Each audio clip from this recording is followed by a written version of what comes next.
আসসালামু আলাইকুম। আশা রাখি সবাই ভালো আছেন এবং সুস্থ আছেন। আজকে আমরা এই ভিডিওতে দেখব মূলত হচ্ছে যে পুলিশ ক্লিয়ারেন্সের জন্য আপনারা কিভাবে এপ্লাই করবেন এবং এই পুরো প্রসেসটা দেখাবো। আশা রাখি যদি ভিডিওটা আপনারা শুরু থেকে শেষ পর্যন্ত দেখেন, ইজিলি আপনারা নিজেরাই ঘরে বসে আপনাদের ফোন বা ল্যাপটপ, ডেস্কটপ যেটাই বলেন, এগুলো দিয়ে আপনারা করতে পারবেন। তো প্রথমত আপনারা হচ্ছে পুলিশ ক্লিয়ারেন্সের যে অফিসিয়াল ওয়েবসাইট এটাতে আসবেন। এটাতে আমার অ্যাকাউন্ট করা অলরেডি আছে। আপনারা অবশ্যই অ্যাকাউন্টটা ক্রিয়েট করে নেবেন আপনাদের নিজস্ব পার্সোনাল ফোন নাম্বার দিয়ে। তো ক্রিয়েট করার পর এরকম একটা অপশন আপনারা যখন ড্যাশবোর্ডে আপনারা আসবেন তখন এরকম দেখতে পারবেন ড্যাশবোর্ডটা। তখন এখানে লেখা পাবেন হচ্ছে পুলিশ ক্লিয়ারেন্স সার্টিফিকেট পিসিসি। এখানে লেখা আছে হচ্ছে for applications under Dhaka it will take 7 working days. ঠিক আছে? তার নিচে লেখা আছে হচ্ছে আপনার for application outside Dhaka it may take 50 working days or more. তার মানে হচ্ছে আপনি ঢাকার ভিতরে হন তাহলে 7 দিনের মতো সময় লাগতে পারে হচ্ছে আপনার পুলিশ ক্লিয়ারেন্সের সার্টিফিকেট হাতে পেতে। আর যদি ঢাকার বাইরে হন তাহলে 15 দিন বা তারও অধিক লাগতে পারে। সো এখন পুলিশ ক্লিয়ারেন্স মূলত আপনার কি জন্য লাগবে বা কি কারণে লাগবে এটা তো আপনি অবশ্যই জানেন। পুলিশ ক্লিয়ারেন্সটা হচ্ছে আপনার যারা মূলত বিদেশ যেতে চায় তাদের জন্য হচ্ছে পুলিশ ক্লিয়ারেন্সটা রিকমেন্ডেড, এটা লাগে। সো এখানে দেখতে পাবেন যে কান্ট্রি টু ট্রাভেল মূলত হচ্ছে আপনি কোন দেশের জন্য পুলিশ ক্লিয়ারেন্সটা বানাতে চাচ্ছেন। সো আপনি যে কান্ট্রির জন্য মূলত পুলিশ ক্লিয়ারেন্সটা বানাতে যাচ্ছেন সেই কান্ট্রিটা আপনি এখান থেকে অবশ্যই চুজ করে দিবেন। এখানে বিশ্বের সব ধরনের কান্ট্রি লিস্ট রয়েছে। আপনি যদি সৌদি যেতে চান তাহলে সৌদি সিলেক্ট করবেন, যদি দুবাই যেতে চান তাহলে দুবাই সিলেক্ট করবেন। আপনি আসলে কোন ধরনের কান্ট্রিতে যেতে চান সেটা আপনি সিলেক্ট করে এখানে দিয়ে দিবেন। ধরেন আমি আজকে যার জন্য মূলত করতেছি সে হচ্ছে মূলত সৌদি আরব যাবে। আপনারা এখানে সার্চ বাটন যে আছে এটাতে নাম লিখেও আপনারা সার্চ করে নিতে পারেন। তো এখান থেকে হচ্ছে সৌদি আরবটা আমরা সিলেক্ট করে দিলাম। দেন হচ্ছে এখানে পার্সোনাল ইনফরমেশন। দেন পার্সোনাল ইনফরমেশনের মধ্যে অনেক ধরনের ক্রাইটেরিয়া আমরা এখানে দেখতে পাচ্ছি, এগুলো সবগুলো আপনাকে ফিল আপ করতে হবে। প্রথমত হচ্ছে পাসপোর্ট নাম্বার, আপনার যে পাসপোর্ট আছে সেটার নাম্বারটা দিবেন। দেন হচ্ছে আপনার ইস্যুইং কান্ট্রি, আপনি অবশ্যই বাংলাদেশ দিবেন। যদি আপনি অন্য কোনো কান্ট্রি থেকে আপনি আপনার জন্য বা আদার্স কোনো ব্যক্তির জন্য পুলিশ ক্লিয়ারেন্স করতে চান সেক্ষেত্রে অবশ্যই আপনি বাংলাদেশটি চুজ করে দিবেন। দেন হচ্ছে ইস্যু ডেট, অবশ্যই আপনার পাসপোর্টের ইস্যু ডেটটা দিয়ে দিবেন। দেন হচ্ছে ইস্যু প্লেস, আপনার পাসপোর্টটা আসলেই কোত্থেকে বানিয়েছেন সেটা অবশ্যই এখানে উল্লেখ করে দিবেন। এক্সপায়ারি ডেট, আপনার পাসপোর্টের যে এক্সপায়ারি ডেট আছে সেটা অবশ্যই এখানে দিয়ে দিবেন। আপনার ফোন নাম্বার, আপনার ভ্যালিড একটা ফোন নাম্বার এখানে দিয়ে দিবেন। দেন হচ্ছে এখানে হচ্ছে email address and NID number. এখানে এটা দিতে হবে এরকম না, আপনি দিলে দিতে পারেন আর কি। যেগুলো হচ্ছে রেড চিহ্ন আপনারা দেখতে পাচ্ছেন এগুলো হচ্ছে রিকোয়ারমেন্ট, এগুলো আপনাকে ফিল আপ করতে হবে। তাছাড়া কিন্তু আপনি এই সেভেন নেক্সট ভার্সনে কখনোই ক্লিক করতে পারবেন না। সো আপনার হচ্ছে ফোন নাম্বারটা দেওয়ার পর ইমেল, দেন হচ্ছে এনআইডি নাম্বার দিলে দিতে পারেন। দেন হচ্ছে আপনি হচ্ছে মানে ছেলে নাকি মেয়ে নাকি তৃতীয় কোনো ব্যক্তি, তৃতীয় লিঙ্গের মানুষ যদি থাকেন তাহলে সেটা সিলেক্ট করে দেবেন। তো ছেলে থাকলে অবশ্যই MR, মেয়ে থাকলে অবশ্যই MS।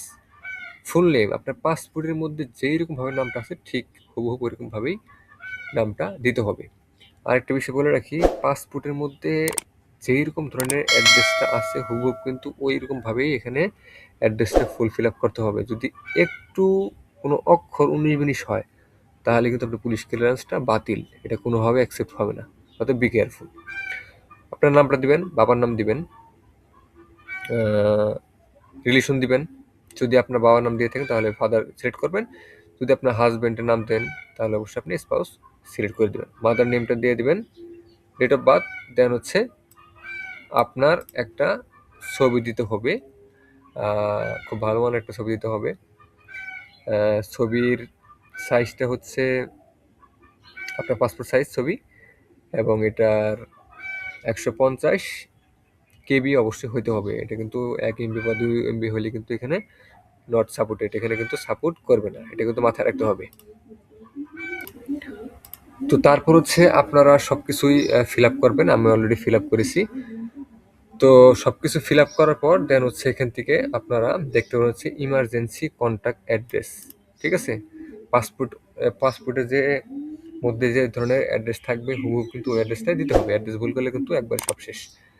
তো ইমার্জেন্সি কন্ট্যাক্ট অ্যাড্রেস, দেন হচ্ছে পার্মানেন্ট অ্যাড্রেস, এন্ড হচ্ছে প্রেজেন্ট অ্যাড্রেস খুব ভালোভাবে দিতে হবে। ওকে, আমি তাহলে অ্যাড্রেসটাও এখান থেকে ফুল ফিল আপ করে দিচ্ছি। তো আমার অ্যাড্রেসগুলো আসলেই দেওয়া কমপ্লিট।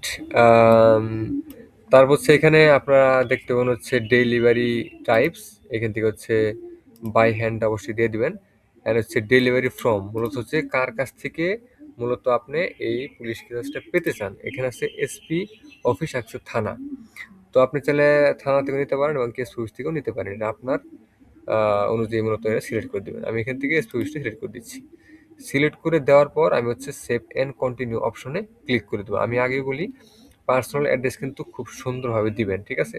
আমি দেখাতে পারতেছি না বিকজ ইউটিউবের মধ্যে এগুলো আসলে শো করলে প্রবলেম করে, তাই আমি দেখাতে পারছি না। অ্যাড্রেসগুলো খুব ভালোভাবে দিবেন, দেওয়ার পর হচ্ছে সব কিছু খুব সুন্দরভাবে পাসপোর্ট অনুযায়ী দেওয়ার পর সেভ অ্যান্ড কন্টিনিউ এই অপশনের মধ্যে জাস্ট একটা ক্লিক করে দিবেন। অপশন ক্লিক করার পর আপনারা ডকুমেন্টসের মধ্যে আসবেন। আসার পর এখানে বেশ কিছু ডকুমেন্টসের লিস্ট আপনারা দেখতে পাবেন। একটা হচ্ছে পাসপোর্ট, তার হচ্ছে এনআইডি বা national ID card, birthday certificate, এগুলো দিতে পারেন, কাউন্সিল সার্টিফিকেট এগুলা। বাট এত কিছু প্রয়োজন নেই, আপনাদের হচ্ছে পাসপোর্ট আর হচ্ছে এনআইডি কার্ড যে আছে এটা খুব সুন্দরভাবে স্ক্যান করে সত্যায়িত করে নেবেন। সত্যায়িত করা ছাড়া এখানে যদি আপলোড করেন তাহলে কিন্তু আপনারা অ্যাপ্লিকেশন করার সময় অবশ্যই এটা হয়তো প্রবলেম ফেস করবেন না, কিন্তু আবেদনটা বাতিল হয়ে যাবে, ঠিক আছে, যদি আপনি সত্যায়িত না করেন। আমি ডকুমেন্টসগুলো আপলোড করে দিচ্ছি। তো ডকুমেন্টসটা আমার অলরেডি আপলোড করা হয়েছে, ঠিক আছে। আমি শুধুমাত্র পাসপোর্টটা দিছি, ন্যাশনাল কার্ডটা দিয়ে এটা আপনারা অবশ্যই এখানে দিয়ে দিবেন। দেন হচ্ছে সেভেন কন্টিনিউ বাটনে আপনি ক্লিক করে দিবেন। বাটনে ক্লিক করার পর এখানে আপনারা দেখতে পাবেন হচ্ছে তার অ্যাপ্লিকেশন সমস্ত ফর্ম, ঠিক আছে। এখানে হচ্ছে আপনার পার্সোনাল ডিটেলস সব কিছুই দেখতে পাবেন, তার নাম, বাবার নাম, মাতার নাম, এভরিথিং যতগুলো বিষয় আপনারা এখানে দিয়েছেন সব কিছু এখান থেকে দেখতে পারবেন। এখানে যদি কোনো অপশন মিস্টেক করেন তাহলে নিচের অপশনে এখানে এডিট বাটনে ক্লিক করে আপনারা এডিট বাটনে ক্লিক করে ওখানে আপনারা এডিট করে দিবেন। দেন যদি সব কিছু আপনার খুব সুন্দর হয়ে দেওয়া হয়ে থাকে এবং কোনো ভুল না হয় তাহলে এখানে ফাইনাল অপশনে ক্লিক করে কনফার্মেশনে ক্লিক করলেই আপনারা পেমেন্ট অপশনে চলে যাবেন। দেন হচ্ছে পেমেন্টটা মূলত কমপ্লিট করার পর আবার ওই পেমেন্ট করার পর একটা চালান দিবে, ওই চালান ফর্মটা এখানে আপলোড করে জাস্ট ডানে ক্লিক করে দিলে আপনার পুলিশ ক্লিয়ারেন্সের জন্য অ্যাপ্লিকেশন হয়ে গেল। তো এই পেমেন্টের বিষয়টা এটা অন্য একটা ভিডিওর মধ্যে দেখাবো। তো আজকে ভিডিওর মতো এই পর্যন্তই থাকবে। এই মতো আসার পর আপনারা শুধু কনফার্মেশন ক্লিক করলে অলরেডি হয়ে যাবে। এই ছিল ছোট্ট একটা ভিডিও, আশা রাখি সবাই ইজিলি করতে পারবেন। তো দেখা হচ্ছে পরবর্তী কোনো ভিডিওতে। আসসালামু আলাইকুম।